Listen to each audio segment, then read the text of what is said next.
ராமநாதபுரத்தை அடுத்த வெங்குளம் பகுதியில் மார்பளவு தண்ணீரில் பயிர்கள் மூழ்கியதால் விவசாயிகள் கடும் மன உளைச்சலுக்கு ஆளாகி இருக்கிறார்கள். இது குறித்த கூடுதல் விவரங்களோடு நேரலையில் இணைந்திருக்கிறார் எமது செய்தியாளர் பூபேஷ். பூபேஷ், வணக்கம். தற்பொழுது அங்கு பயிர்கள் மூழ்கி இருக்கிறதுனால விவசாயிகள் வேதனை அடைந்திருக்கிறார்கள். விவசாயிகள் தரப்பில் என்ன கோரிக்கை வைக்கப்படுகிறது? விவரங்கள் என்ன?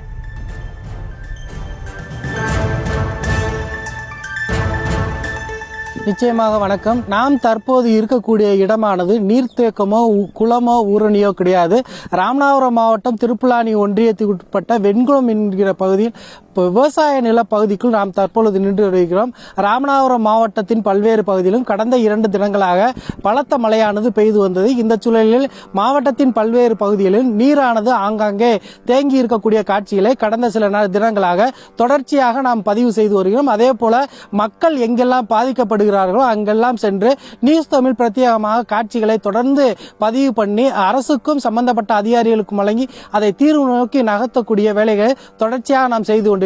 நாம் தற்பொழுது நின்று கொண்டிருக்கக்கூடிய இடமானது ராமநாதபுரம் மாவட்டம் திருப்புலானி ஒன்றியத்துக்கு வெண்குளம் என்னும் பகுதியில் நாம் தற்பொழுது நின்று கொண்டிருக்கிறோம். இந்த பகுதியில் இருக்கக்கூடிய விவசாய நிலங்களுக்குள் கடந்த 2 தினங்களாக பெய்த கனமழையின் காரணமாக இங்கு இருக்கக்கூடிய பயிர்கள் அனைத்தும் கிட்டத்தட்ட மார்பளவு நீரில் மூழ்கி இருக்கக்கூடிய காட்சிகளை நம்முடைய ஒளிப்பதிவாளர் அருண் காட்சிப்படுத்திக் கொண்டிருக்கிறார். தொடர்ச்சியாக இந்த பகுதியில் பெய்த கனமழையின் காரணமாக இந்த பகுதியில் இருக்கக்கூடிய பயிர்கள் முழுவதும் மூழ்கி இருப்பதால் 2 தினங்களாக மூழ்கி இருக்கக்கூடிய அந்த பயிர்கள் முழுவதும் அந்த அழுகி போகக்கூடிய ஒரு சூழலுக்கு தள்ளப்பட்டிருக்கிறது. இதனால் விவசாயிகள் கடுமையான மன உளைச்சலுக்கு ஆளாகி இருப்பதாகவும் தொடர்ச்சியாக இந்த பகுதிக்கு அதிகாரிகள் யாரும் பார்வையிட வரவில்லை எனவும் இந்த பகுதிக்கு வந்து சம்பந்தப்பட்ட அதிகாரிகள் ஆய்வு செய்து உடனடியாக உரிய இழப்பீடு விரைவாக வழங்க வேண்டும் எனவும் வட்டிக்கு கடன் வாங்கி பயிர் செய்த தங்களுக்கு இந்த பயிர் செய்ததன் மூலம் உரிய இழப்பீடாவது கிடைக்குமா என்ற ஏக்கத்தில் காத்திருப்பதாகவும் தெரிவித்துள்ளனர். தற்போது இந்த பகுதியைச் சேர்ந்த விவசாயி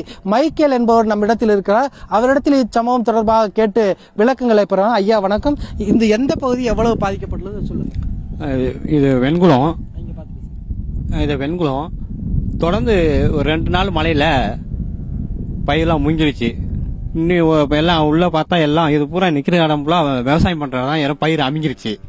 இது நாங்கள் வட்டிக்கு வாங்கி தான் எல்லாம் விவசாயம் உழுவணும் எல்லாம் செஞ்சோம். அதனால இது ரொம்ப கஷ்டமா இருக்கு. உரிய அதை இழப்பீடு வேணும். சம்பந்தப்பட்ட அதிகாரி வந்து நேர ஆய்வு செய்து உரிய இழப்பீடு வேணும். நிச்சயமாக தொடர்ச்சியாக இந்த பகுதி முழுவதும் பாதிக்கப்பட்டிருக்கக்கூடிய விவசாயிகளுக்கு உழுதவனுக்கு உலக்கைதான் மிச்சம் என்பதை போல தங்களுக்கு இழப்பீடு எப்போதாவது கிடைக்குமா என்ற ஏக்கத்தில் காத்திருக்கக்கூடிய இந்த விவசாயிகளுக்கு சம்பந்தப்பட்ட அதிகாரிகள் உடனடியாக ஆய்வு செய்து அவர்களுக்கு உண்டான இழப்பீடை கொடுக்க வேண்டும் என்பதை அவர்களுடைய கோரிக்கையாக உள்ளது. யதார்த்த நிலவரமாகவும் உள்ளது. விவரங்களை நேரலையில் இணைந்து வழங்கியமைக்கு நன்றி பூபேஷ்.